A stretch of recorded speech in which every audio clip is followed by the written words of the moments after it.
Hola, soy el psicoanalista Luis González y estamos en el quinto encuentro de lo que hemos denominado diálogo entre la fe religiosa y el psicoanálisis. El tema que vamos a hablar hoy tiene que ver con la angustia, ¿eh?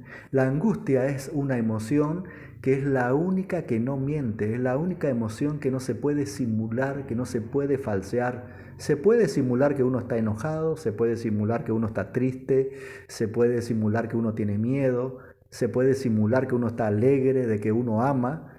Hay muchas emociones que uno puede simular, pero no se puede simular cuando estamos atravesados con la angustia. Es la única emoción que dice la verdad, que no miente, ¿no? Y generalmente las personas cuando vienen a nuestro consultorio a conversar con nosotros los analistas, son movidos por algo que justamente les genera mucha angustia en su vida. No es fácil ir a un psicólogo, mucho menos es fácil ir a un psicoanalista, pero cuando la angustia invade y no se la puede manejar de ninguna manera, es una de las razones por las cuales la gente consulta, ¿no? ¿Qué es la angustia? Es una señal de alarma que pone en acción todos nuestros mecanismos de defensa, que nos pone en guardia, ¿no? Es una sensación de amenaza, representa la posibilidad de una gran pérdida, de algo, de que voy a perder algo que para mí es inmensamente significativo, ¿no? Es un malestar psíquico por la pérdida de algo que para mí era muy valioso o la posibilidad de perder algo muy valorado por mí, ¿no? Algo muy significativo para mí como hombre o algo muy significativo para vos como mujer, ¿no? En el caso de los hombres, aquellas cosas que son muy valiosas para sí mismas y generalmente la angustia invade en la mujer ante la posibilidad de la pérdida del amor, dice el psicoanálisis, ¿no? Aparece la angustia también cuando algo de tu universo, algo de lo que tú consideras importante y que has sostenido como algo estable en tu vida, comienza a ser inseguro, cuando empieza a derrumbarse tu universo que tú considerabas estable o seguro. También se da la angustia cuando tienes una meta que te propones alcanzar y estás luchando por alcanzar esa meta y cuando pareciera que se va a dar ese sueño tan anhelado, todo se pierde o se termina en la frustración. Allí se invade la angustia, aparece la angustia.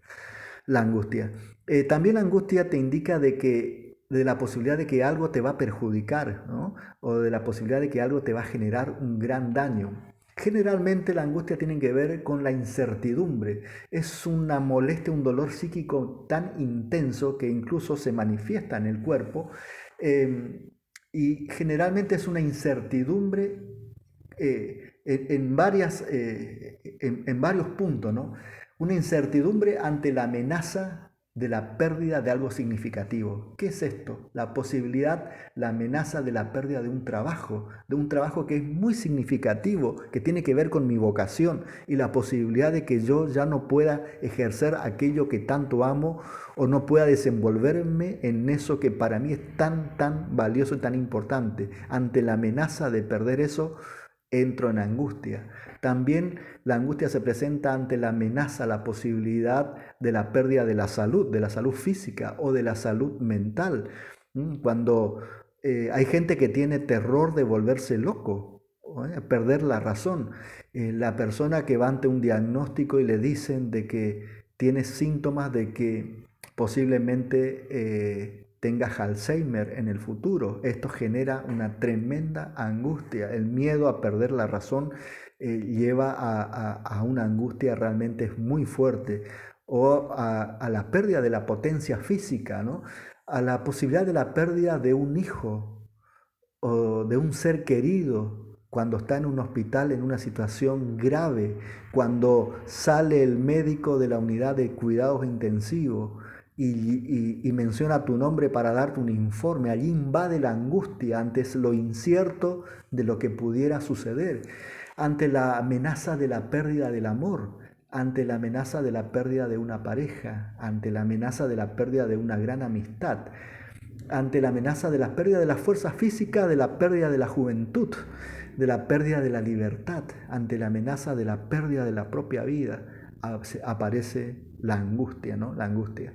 Pero también la angustia aparece ante la incertidumbre que dan algunas preguntas enigmáticas, algunas preguntas que a veces nos hacemos y empezamos a zambullirnos para tratar de encontrar alguna respuesta que a su vez nos genera más incertidumbre por lo enigmático de la pregunta. ¿Qué es la muerte? ¿Qué hay después de la muerte? ¿Qué sucederá en el instante cuando finalmente yo me esté acercando a la muerte, ¿no? Esto genera mucha angustia. ¿Cómo enfrentar el vacío y la soledad, ¿no? ¿Qué pasa con el vacío y la soledad? El vacío genera mucha angustia y la soledad también, y cuando están juntos más todavía. ¿Cómo enfrentaré la vida si mi pareja me deja o a mí me toca dejar a aquellas personas que en algún momento amé? Me toca a mí alejarme por alguna razón. ¿Qué voy a hacer después de eso? ¿Qué va a suceder, ¿no? Esto genera mucha angustia. ¿Cómo podré vivir sin mis hijos? ¿Mm? Las personas que van viendo que sus hijos se van poniendo adultos, que en algún momento hay posibilidad de que ya dejen el hogar porque piensan viajar a otro país o se van a casar, van a ya realizarse en sus propias vidas. Eh, Muchos padres entran en angustia ante la posibilidad del nido vacío. ¿Cómo voy a vivir sin mis hijos? ¿Qué haré después que ellos se vayan de mi casa? ¿Qué haré si pierdo el empleo? ¿Qué haré si pierdo mi libertad? ¿Cómo decidir qué es lo correcto y lo incorrecto, ¿no? Todo esto genera angustia ante la incertidumbre por lo enigmático de las preguntas, ¿no?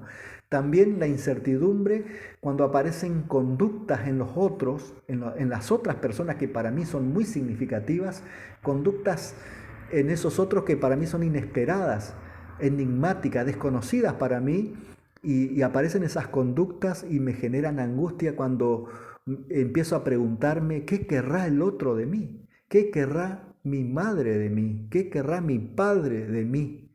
Me desconcierta la actitud de papá o de mamá hacia mí.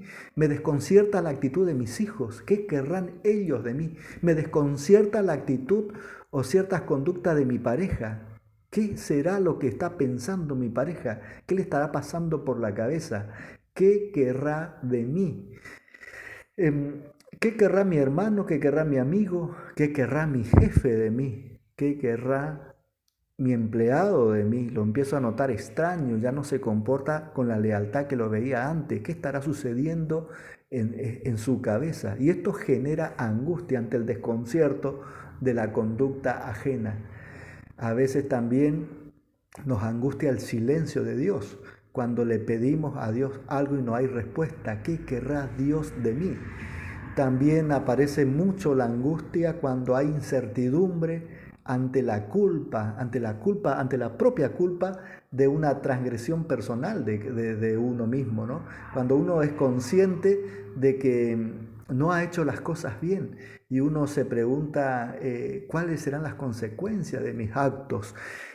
Cuando tu jefe te llama para tener que rendir cuenta de algo que vos sabés que hiciste mal, que no estuvo bien, cometiste un error en tu trabajo y tenés que ahora hablar con tu jefe, y esto genera angustia.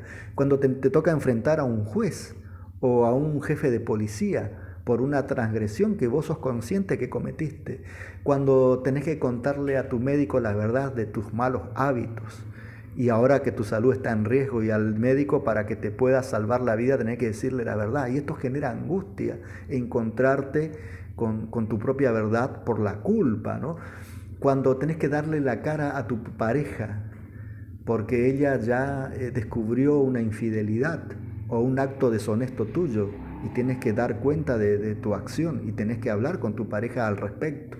Cuando tenés que confesar a tus padres, si eres adolescente o eres joven, y tenés que confesarle acerca de un fracaso en el estudio o en alguna situación o en alguna situación de desobediencia, de alguna situación deshonesta, y tenés que contarle a tus padres sobre tu accionar, y eso te genera culpa y a la culpa te viene la angustia. Cuando sabes que te queda poco tiempo de vida y tenés que hablar con Dios y te preguntás, ¿será que Dios me va a perdonar? me encontraré con Dios finalmente, ¿no? Esto genera mucha angustia. La angustia es una emoción, como dijimos al principio, que no se puede mentir, que no se puede falsear, que no se puede falsificar. Es una emoción que cuando nos invade realmente genera un tremendo trastorno en todo nuestro aparato psíquico, ¿no? Pero ¿qué dice la palabra? ¿Qué dice la Biblia de la angustia? La Biblia dice muchas cosas acerca de la angustia y sí, la Biblia también reconoce que en circunstancias como estas, el ser humano, criatura formada por Dios, se le despierta la emoción de la angustia ante circunstancias dramáticas, situaciones límites, situaciones realmente fuertes que le toca vivir. Y dice el libro de Éxodo, el capítulo 3 y el versículo 7, cuando Dios lo llama a Moisés para liberar al pueblo de Israel que estaba cautivo, que era esclavo de los egipcios, pero más que cautivo y esclavo de los egipcios, eran cautivos y esclavos de la angustia, ¿no? Y Dios le dice, he visto, dice en Éxodo capítulo 3, versículo 7, he visto la aflicción de mi pueblo que está en Egipto, he oído el clamor que les arrancan sus opresores, pues yo conozco sus angustias.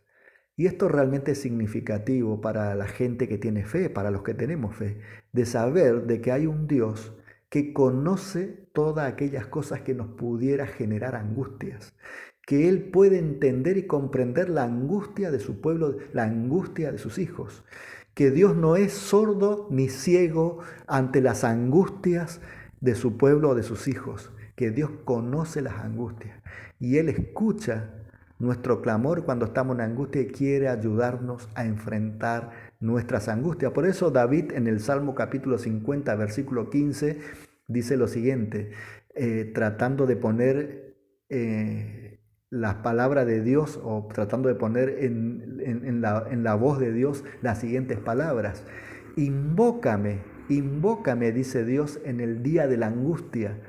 Te libraré y tú me honrarás. Dios dice que cuando estemos invadidos por la angustia, realmente lo invoquemos, que lo busquemos, porque Él conoce nuestras angustias, conoce aquellos quebrantos del alma, aquellos dolores del alma y aquella situación límite que nosotros a veces no sabemos para dónde disparar, para dónde correr y se nos genera la incertidumbre, ¿no? Dios dice también en el libro de Daniel, capítulo 12, versículo 1, dice que el mundo en algún momento estará sumido en una gran angustia, en angustia mundial. Estamos en épocas de COVID y esto genera mucha angustia. ¿Cuándo terminará esto? ¿Qué va a pasar? ¿Quiénes sobrevivirán? Y si afecta a mi vida, si afecta a mi familia, ¿cómo lo atravesaré? Y dice el libro de Daniel, el capítulo 12, versículo 1, que habrá tiempos de angustias, que habrá momentos que habrá tiempos de angustias, pero dice que en esos tiempos de angustias, y lo compara con el tiempo de angustia de Jacob, en esos tiempos de angustia se levantará Miguel, y Miguel es símbolo de Dios, de Jesús. Se levantará Miguel, el príncipe de Dios, y dice que en esos tiempos será librado mi pueblo. Entonces Dios reconoce que la angustia es una emoción que muchas veces genera un gran malestar, pero Dios promete estar con sus hijos en tiempos de angustia y librarlos de sus angustias. Que Dios te bendiga y si estás pasando por alguna situación de angustia y no lo podés manejar, no tengas drama en buscar un psicólogo, un psicoanalista y conversar de aquellas cosas que te generan angustia. Pero no te olvides de también llevarle a Dios tus angustias porque Él las conoce y Él quiere ayudarte en este sentido. Que Dios te bendiga.